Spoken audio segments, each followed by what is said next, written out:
انگریز کے ہندوستان میں آنے سے پہلے تعلیم میں ایسی کوئی دوئی اور کوئی تقسیم نہیں تھی. یہی مدارس تھے. ان کے اندر قرآن بھی پڑھا جاتا تھا، حدیث بھی پڑھائی جاتی تھی، اس کے اندر فقہ بھی ہوتی تھی، اس میں منطق، فلسفہ، فلکیات، ریاضی اور اسی طرح علم طب، جس کی آج جدید اور ترقی یافتہ شکل میڈیکل سائنس ہے. یہ سب چیزیں ایک ہی درسگاہ، ایک ہی چھت کے نیچے یہ سب تعلیمیں ہوا کرتی تھی. لیکن انگریز آیا تو اس نے دین کی تعلیم کو، قرآن کی تعلیم کو، حدیث کی تعلیم کو، اللہ کے دین کی تعلیم کو اداروں سے الگ کر دیا اور اس نے صرف عصری علوم کی تعلیم کی درسگاہیں قائم کی اور ان کی سرپرستی کی. علماء کرام نے اپنے فرض کا احساس کیا اور اللہ کا نام لے کر مدارس قائم کیے. دارالعلوم دیوبند، مظاہر علوم سہارنپور، شاہی مسجد مراد آباد، اور اس کے بعد ہندوستان کے اندر ان علماء کی کوششوں سے الحمدللہ مدارس کا ایک جال بچھ گیا اور مقصد یہ تھا کہ ہمارا دین محفوظ ہو. الحمدللہ ثم الحمدللہ علماء کرام اپنے اس مشن کے اندر کامیاب ہوئے. شکر ہے اللہ تبارک و تعالیٰ کا. آج اس ملک کے اندر اگر کوئی حافظ چاہتا ہے کہ وہ میں اس کے پیچھے تراویح کی نماز پڑھوں، آپ حضرات کے علم میں ہے، آپ میں سے بہت سارے حضرات نے وہ وقت بھی دیکھا ہوگا آج سے 35-40 سال پہلے کا، کہ ایک حافظ صاحب ہوا کرتے تھے اور باری لگی بھی ہوتی تھی کہ حافظ صاحب فلاں گاؤں کے اندر ختم کرائیں گے تو 3 دن ہمارے گاؤں میں آئیں گے، اور پھر اس کے بعد فلاں گاؤں میں جائیں گے، اور پھر فلاں گاؤں میں جائیں گے. گنتی کے چند لوگ ہوا کرتے تھے اور کہیں کہیں ختم ہوا کرتا تھا، اور وہ بھی اس طرح ہوا کرتا تھا.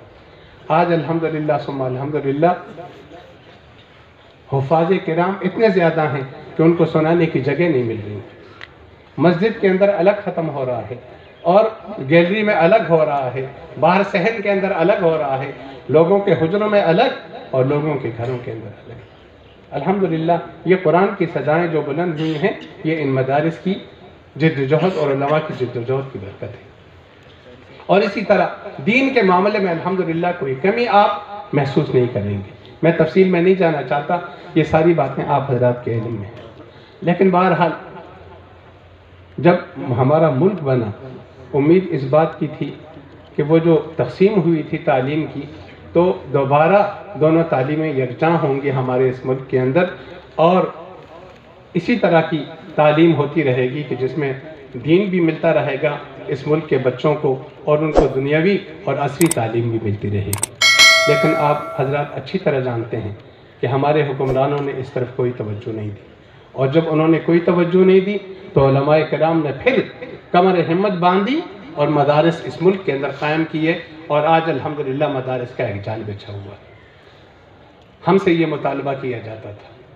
کہ جی آپ تو یہ قرآن پڑھا رہے ہیں، حدیث پڑھا رہے ہیں اور فقہ پڑھا رہے ہیں، لیکن کچھ عصری تعلیم بھی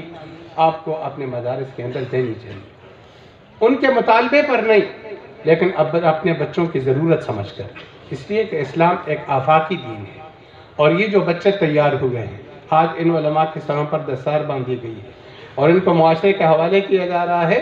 تو اللہ کا پیغام لوگوں تک پہنچانے کے لیے، رسول اللہ صلی اللہ علیہ وسلم کے ارشادات لوگوں تک پہنچانے کے لیے، دین کی تعلیم کے لیے، اور اس آفاقی تعلیم کے لیے پھر ضرورت ہم نے محسوس کی کہ اپنے بچوں کو انگریزی بھی پڑھائیں، ان کو مختلف زبانیں سکھائیں، ان کو کمپیوٹر کی تعلیم بھی دیں. جو نئے انفارمیشن کے ذرائع ہیں، وسائل ہیں، ذرائع ہیں، تو ان جدید وسائل کو بھی استعمال کیا جائے تاکہ دین کی بہتر سے بہتر خدمت ہو سکے. الحمدللہ مدارس نے اس ضرورت کا احساس کیا، اور مدارس نے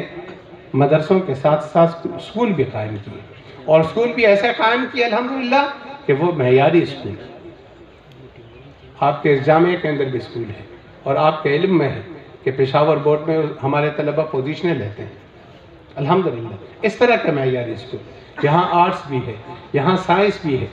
میں نے عرض کرنے کا مطلب یہ ہے کہ مدارس نے اپنی بچوں کی ضرورت سمجھ کر اور معاشرے کی ضرورت سمجھ کر اور دین کی تعلیم کے لیے ضرورت سمجھ کر مدارس کے اندر تو عصری تعلیم شروع کر دی.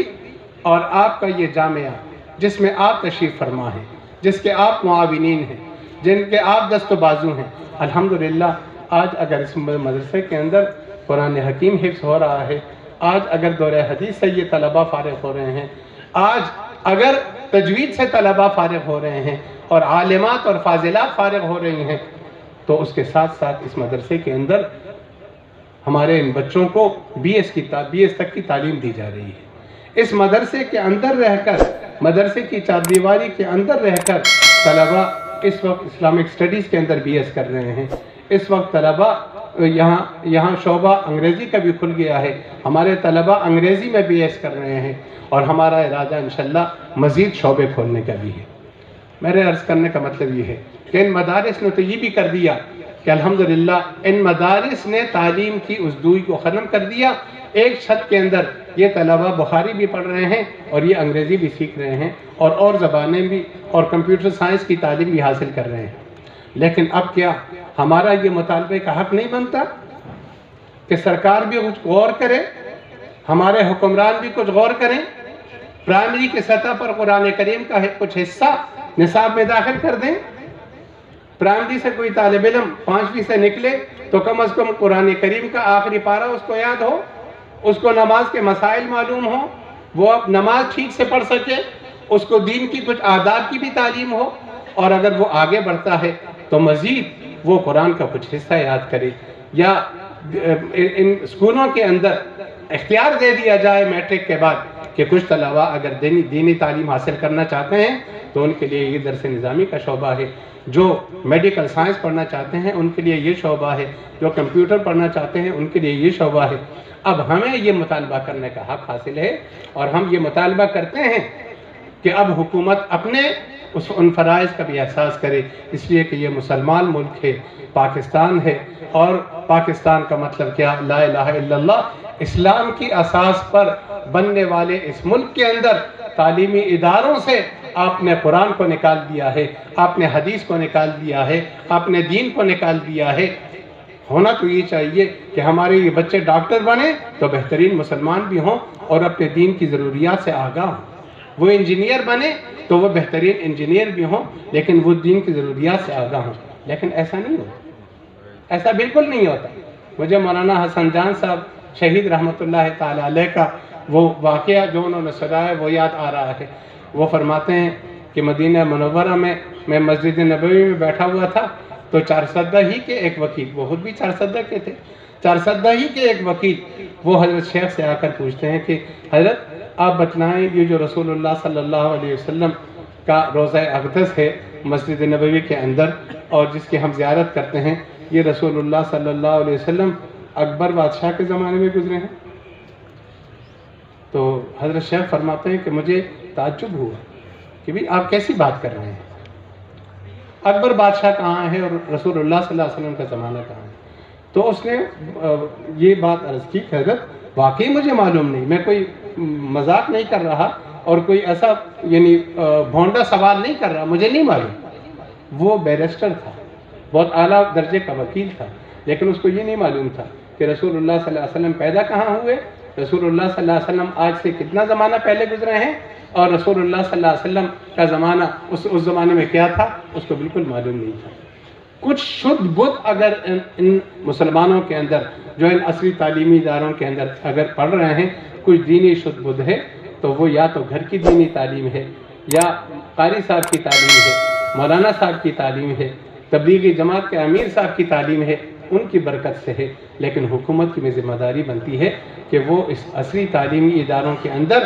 دین کو بھی داخل کر دے، قرآن اور حدیث کی تعلیمات کو بھی۔ انشاءاللہ پھر ان اداروں سے کرپٹ لوگ نہیں نکلیں گے،